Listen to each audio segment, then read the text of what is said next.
I want to share a final reflection that pulls together the entire Parashat Bo and really kind of culminates all the previous parshios that we've been learning up until this point.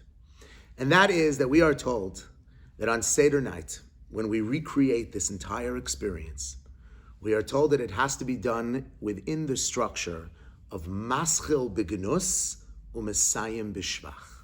We have to begin with the pain and the tragedy and the consternation of slavery and servitude, u'mesayim b'shvach. And we have to culminate with the regal excitement and enthusiasm and passion of redemption. That it's not a story that all's well that ends well. And it's not a story because ultimately it lands with redemption. That the moment that we immortalize in the consciousness of our people and in the ritual expression of these ideals throughout the year, throughout Pesach, is just a story of success.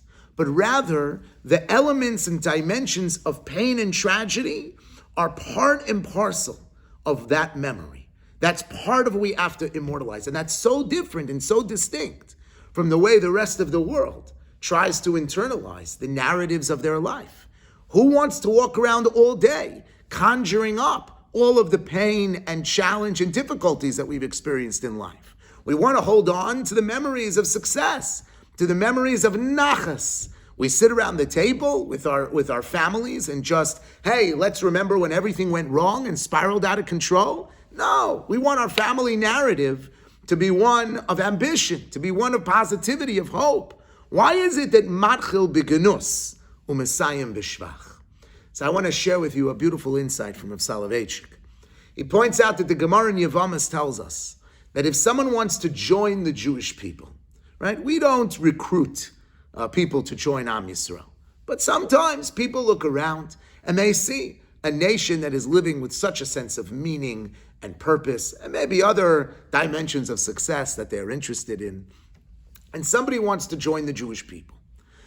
So the Gemara tells us in Yevamos, and this is the halacha. Someone walks into the shul and they say, Rabbi, I want to join Am Yisrael. I want to join the Jewish people. What's the first thing you're supposed to say? You want to join the Jewish people? Have you opened the New York Times? Have you seen the way the world treats us? Mizuyafim and dechufim people. Have you walked into the UN? Hundreds of countries violating human rights. What's the only country that they're constantly after? The country of Israel.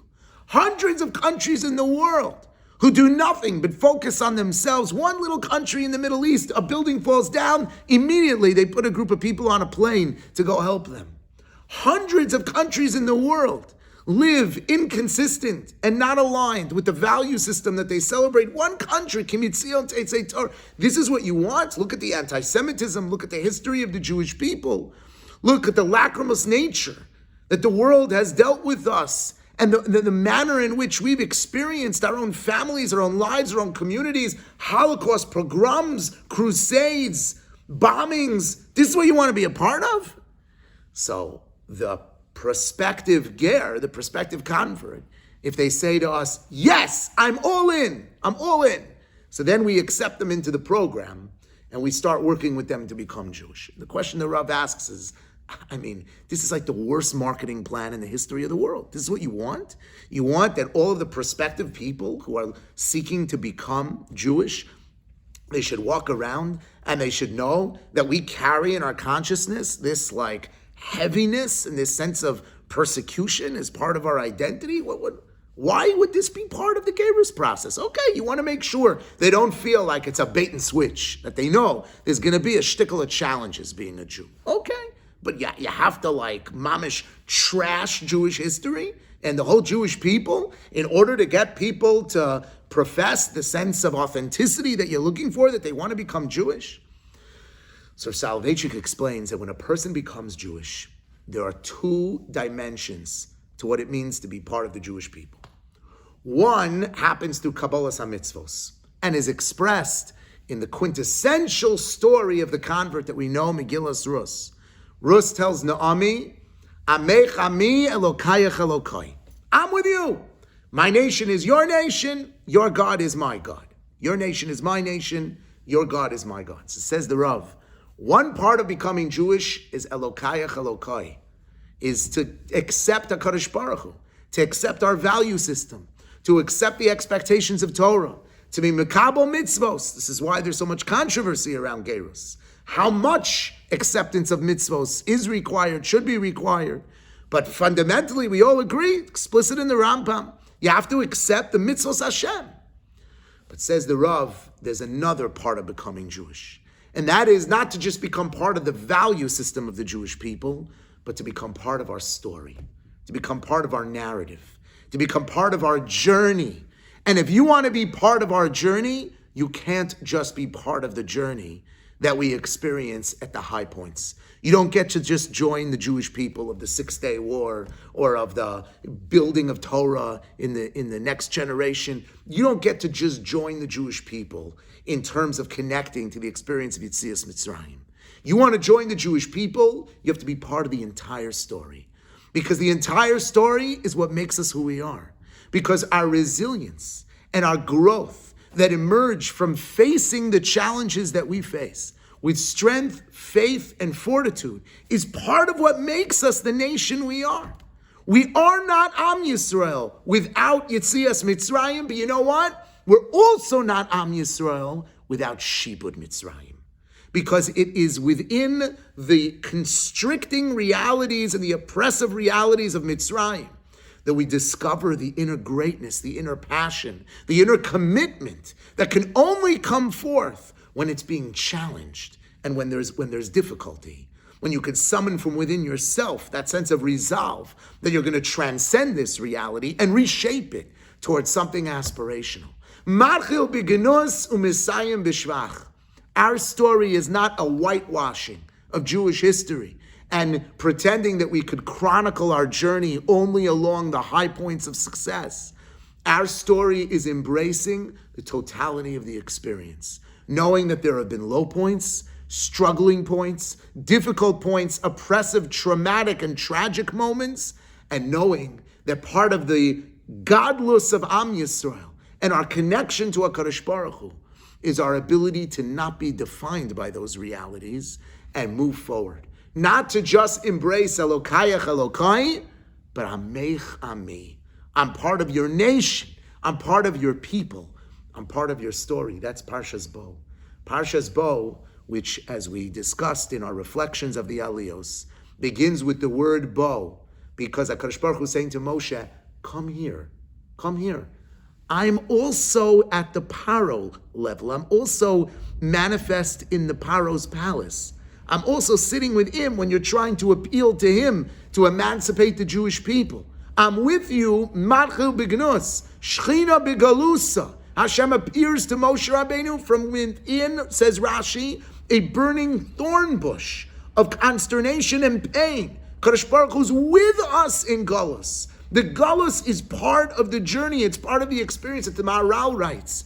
That Galus doesn't terminate into the launching of Geula. Geula is the actualization of everything we were trying to accomplish when we are experiencing Galus. And this is why every day we daven, Baruch Atah Hashem Bonei Yerushalayim. It should say Yivnei Yerushalayim, that you should build Jerusalem. It doesn't say that. It says Bonei Yerushalayim, which means we're building Yerushalayim. What do you mean we're building Yerushalayim?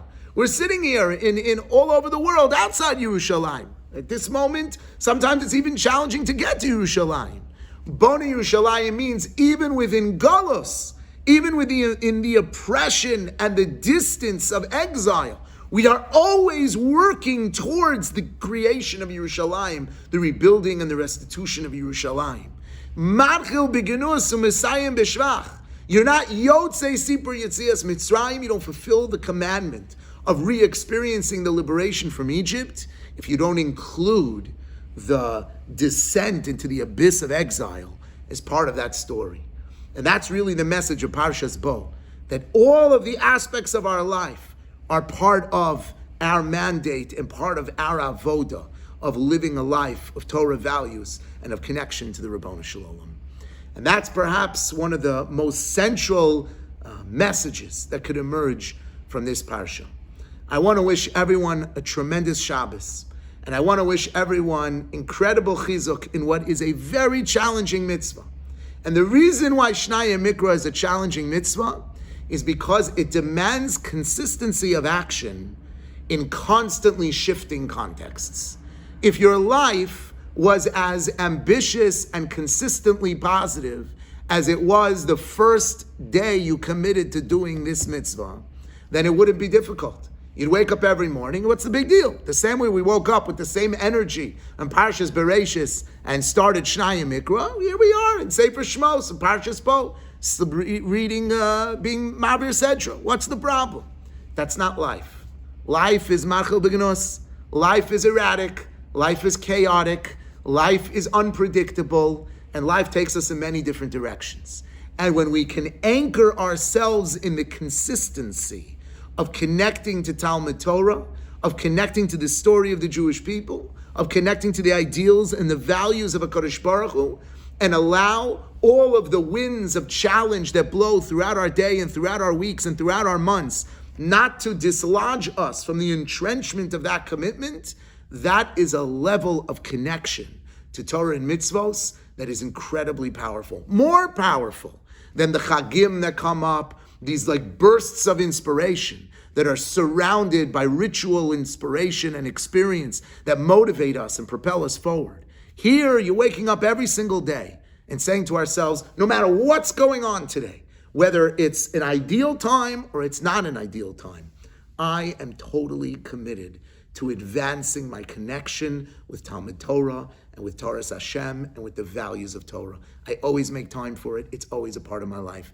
It is naturally hard. If it's not hard for you, then you're very blessed because you must have a great life. But for most of us, it's very, very difficult. Not every day is very difficult, but many days are very difficult.